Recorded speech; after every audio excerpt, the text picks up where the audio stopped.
வணக்கம். Welcome to அங்கனா சமையல். வாங்க, இன்றைக்கி மஞ்சள் பூசணிக்காய் பொரியல் தான் செய்ய போகிறோம். இதை பரங்கிக்காய்னு சொல்லுவாங்க. மருத்துவ குணம் அதிகம் வாய்ந்த இந்த மஞ்சள் பூசணிக்காய் பொரியலை செஞ்சுக்கலாம் வாங்க. இப்போ இது ஈஸியாக டக்குன்னு ஒரு 5 நிமிஷத்தை செஞ்சிடலாம். வாங்க இப்போ எப்படி செய்யுதுன்னு பார்க்கலாம். இப்போ அடுப்பு பற்ற வச்சு ஒரு கடாயை வச்சுப்போம். அதில் 2 ஸ்பூன் அளவுக்கு எண்ணெய் சேர்த்துக்கலாம். எண்ணெய் காஞ்சதும் ஒரு 1/2 ஸ்பூன் அளவுக்கு கடுகு சேர்த்துப்போம். கடுகு பொரிஞ்சதும் கொஞ்சமாக உளுந்து சேர்த்துக்கலாம். இப்போ இது கூடவே கொஞ்சம் கருவேப்பிலை சேர்த்துப்போம். 2 பச்சை மிளகாய் கீறி வச்சுருக்கேன், அதை சேர்த்துக்கலாம். காரத்துக்கு மிளகாத்தூள் எதுவும் சேர்க்க போகிறதில்ல, பச்சை மிளகா தான் சேர்க்க போகிறோம். இப்போ பச்சை மிளகாய் நல்லா வதக்கி விட்டுட்டு 1 டேபிள் ஸ்பூன் அளவுக்கு இஞ்சி நறுக்கி வச்சுருக்கோம், அதையும் சேர்த்துக்கலாம்.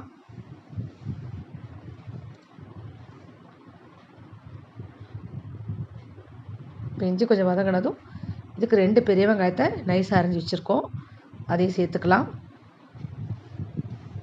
இப்போ வெங்காயத்தோடு சேர்த்து நல்லா வதக்கி விட்டுக்கலாம். இப்போ இந்த இஞ்சி பச்சை மிளகாய் வெங்காயம் எல்லாம் சேரும்போது நல்ல ஒரு மணமாக இருக்குது. இந்த மஞ்சள் பூசணிக்காய் அதிக மருத்துவ குணம் வாய்ந்தது. இதில் விட்டமின்ஸ், மெக்னீஷியம், கார்போஹைட்ரேட் எல்லாமே அதிகமாக இருக்குது. விட்டமின் கே அதிகமாக இருக்குது. இப்போ நம்ம இது கூடவே கொஞ்சமாக துருவன தேங்காயை சேர்த்து வதக்கி விட்டுக்கலாம். இந்த மாதிரி காய்கறி துவட்டல் பொரியல்லாம் செய்யும்போது கொஞ்சம் துருவன தேங்காயை சேர்த்துக்கிட்டு அப்புறமா காயை சேர்த்து நம்ம சமைச்சோம்னா டேஸ்ட் ரொம்ப நல்லாயிருக்கும். இப்போ நம்ம பரங்கிக்காயை சேர்த்துக்கலாம். இது ஒரு 1/4 கிலோ அளவுக்கு இருக்கும். இது இந்த மாதிரி சதுரமாக கட் பண்ணி வச்சுருக்கேன். இது கொஞ்சம் சின்னதாக போடக்கூடாது, சீக்கிரமாக குழஞ்சிரும். அதனால் கொஞ்சம் பெரிய துண்டாகவே போட்டுக்கலாம்.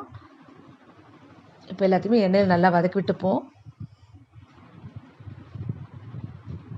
இதுக்கு தண்ணி ரொம்ப நிறைய சேர்க்கக்கூடாது, தெளித்து தான் வேக வைக்கணும்.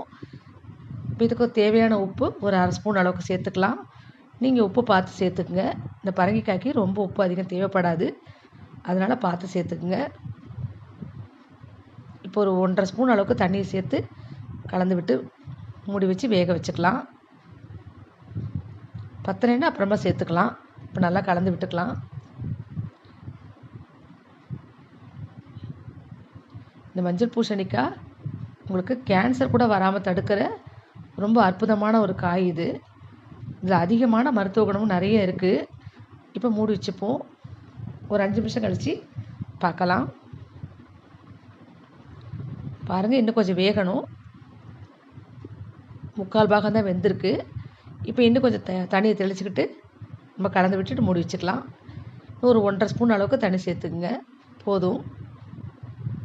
இப்போ திரும்பவும் மூடி வச்சுக்கலாம்.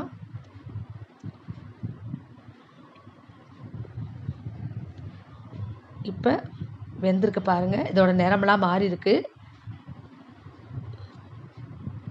பாருங்கள், நல்லா வெந்துருச்சு. இப்போ தேங்காயை சேர்த்துப்போம். இதுக்கு ஒரு 4 ஸ்பூன் அளவுக்கு தேங்காயை சேர்த்துக்கலாம்.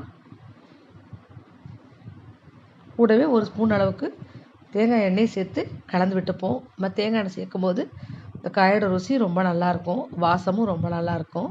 இப்போ எல்லாத்தையும் சேர்த்து நல்லா கலந்து விட்டுக்கலாம். இந்த மஞ்சள் பூசணிக்காய் பித்தத்துக்கு ரொம்ப நல்லது, அல்சர் கூட ரொம்ப நல்லது. அடிக்கடி சாப்பாட்டில் சேர்த்துக்கிட்டா அல்சர் உள்ளவங்களுக்கு இந்த வயிற்று வலி குணமாகும். இது அதிகமான மருத்துவ குணம் வாய்ந்த ஒரு காய்கறினால நம்ம அடிக்கடி சாப்பாட்டில் சேர்த்துக்கிட்டால் நம்ம உடம்பு ரொம்ப ஆரோக்கியமாக இருக்கும். இப்போ எல்லாத்தையுமே நல்லா கலந்து விட்டுட்டு வேறு ஒரு பாத்திரத்தில் நம்ம எடுத்துக்கலாம். இப்போ மேலே கொஞ்சம் கொத்தமல்லியை தூவி விட்டுக்கலாம். இப்போ நமக்கு ரொம்பவே டேஸ்டியான ஈஸியான பரங்கிக்காய் பொரியல், மஞ்சள் பூசணிக்காய் பொரியல் ரெடி ஆகிடுச்சு. அதிக மருத்துவ குணம் வாய்ந்த இந்த காயை அதிகமாக அடிக்கடி நம்ம சாப்பாட்டில் சேர்த்துக்கலாம். இந்த பொங்கல் அன்றைக்கி இந்த எல்லா காயோடவும் இதையும் சேர்த்து செய்வாங்க. இந்த வீடியோ பிடிச்சிருந்தால் லைக் பண்ணுங்கள், ஷேர் பண்ணுங்கள், கமெண்ட் பண்ணுங்கள், சப்ஸ்கிரைப் பண்ணுங்கள். நன்றி.